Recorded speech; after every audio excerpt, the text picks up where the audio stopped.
Hi friends, எப்போவும் புளி ரசம் தக்காளி ரசம் வச்சு போர் அடிச்சிருச்சா இந்த லெமன் ரசம் ட்ரை பண்ணி பாருங்கள். 2 ஸ்பூன் துவரம்பருப்பு எடுத்துக்கோங்க ஒரு குக்கரில். அது நல்லா கழுவிட்டு 1 டம்ளர் தண்ணி ஊற்றிக்கோங்க. இது கூடவே சின்ன சைஸில் 3 தக்காளி பழம் சேர்த்துக்கிறேன். பெரிய சைஸாக இருந்தால் 2 தக்காளி பழமே போதும். 1 ஸ்பூன் மஞ்சத்தூள் ஆட் பண்ணிக்கோங்க. கூடவே கொஞ்சமாக எண்ணெய் சேர்த்துக்கோங்க. இப்போ குக்கர் மூடி போட்டு 2 விசில் வச்சு எடுத்துக்கோங்க. இந்த ரசத்துக்கு தேவையான ரசப்பொடியை இப்போ நம்ம வீட்டிலே தயாரிச்சுக்கலாம். 1 ஸ்பூன் துவரம்பருப்பு எடுத்துக்கோங்க. இதை நல்லா வறுத்தெடுத்துக்கோங்க. மீடியம் ஃப்ளேம்லேயே ஒரு 2 நிமிஷம் வறுத்தெடுத்திங்கன்னா சரியாக இருக்கும். பாருங்கள், இந்த அளவுக்கு இருக்கணும். இதை ஒரு மிக்சர் ஜாரில் ட்ரான்ஸ்ஃபர் பண்ணிக்கோங்க. இப்போ 1 ஸ்பூன் மல்லி எடுத்துக்கோங்க. இதையும் நல்லா வறுத்தெடுத்துக்கோங்க. தனித்தனியாக தான் வறுத்தெடுக்கணும், அப்போ தான் நம்மளுக்கு அந்த பக்குவம் கிடைக்கும். 1/2 ஸ்பூன் சீரகம், 1/2 ஸ்பூன் மிளகு எடுத்துக்கோங்க. அதையும் நல்லா வறுத்தெடுத்துக்கோங்க. சீரகம் கருகிடாமல் பார்த்துக்கோங்க, சீக்கிரம் வறுபட்டுரும். கருகிடுச்சுன்னா கசப்பு வர ஆரம்பிச்சிடும்.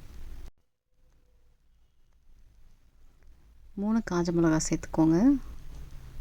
இதுவும் நல்லா வறுபடணும். பாருங்கள், இந்த அளவுக்கு இருந்தால் போதும்.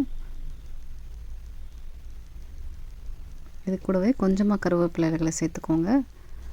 அதுவும் நல்லா வறுப்பட்டுச்சுன்னா இந்த மாதிரி மொறுமொறுன்னு ஆயிரும். சும்மா ஒரு 10-12 வெந்தயம் சேர்த்துக்கோங்க. இது கூடவே 1/4 டீஸ்பூன் மஞ்சத்தூள் சேர்த்துக்கோங்க. கொஞ்சமாக பெருங்காயத்தூளும் சேர்த்துக்கோங்க.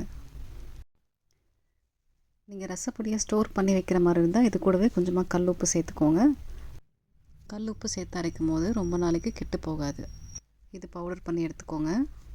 இப்போ கொஞ்சமாக இஞ்சி தட்டி எடுத்துக்கோங்க. 1 இன்ச் அளவுக்கு எடுத்துருக்கேன். இந்த மாதிரி நல்லா தட்டி எடுத்துக்கோங்க. ப்ரெஷர் அடங்கி பருப்பு தக்காளி நல்லா வெந்துருச்சு. இது நல்லா பசைஞ்சு எடுத்துக்கோங்க. ரொம்ப சூடாக இருந்தால் மத்து வச்சு கூட கடைஞ்சிக்கோங்க.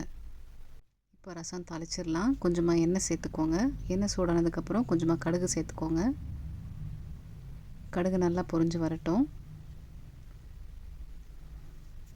கருவேப்பிலை இலைகளை சேர்த்துக்கோங்க. காஞ்ச மிளகா உங்கள் காரத்துக்கு ஏற்ற மாதிரி சேர்த்துக்கோங்க. நான் இன்றைக்கி இஞ்சி எலுமிச்சை ரசம் தான் வைக்கிறேன், அதனால் இஞ்சி சேர்த்துருக்கேன். நீங்கள் இதே மாதிரி இஞ்சி இல்லாமல் பூண்டு கூட சேர்த்துக்கலாம், அதுவும் சூப்பராக இருக்கும்.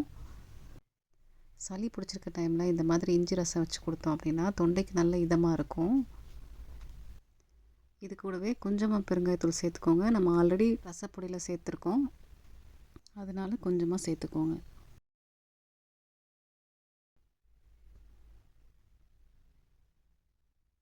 இப்போது நம்ம அந்த பருப்பு தண்ணி அதில் சேர்த்துக்கலாம்.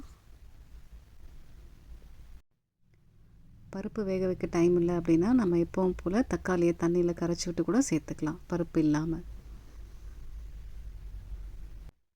இப்போ இதிலேருந்து 1 ஸ்பூன் அளவுக்கு நான் ரசப்பொடி சேர்த்துக்கிறேன்.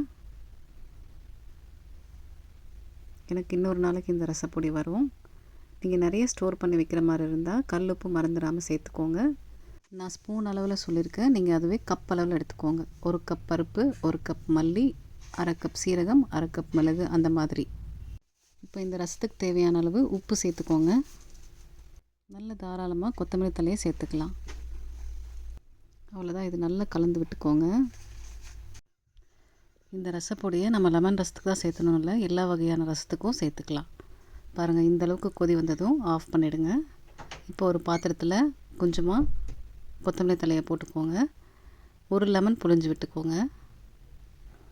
நம்ம கொதிக்கும் போது ஆட் பண்ணக்கூடாது, இந்த மாதிரி இறக்கி வச்சதுக்கப்புறம் தான் இந்த லெமன் ஆட் பண்ணிக்கணும்.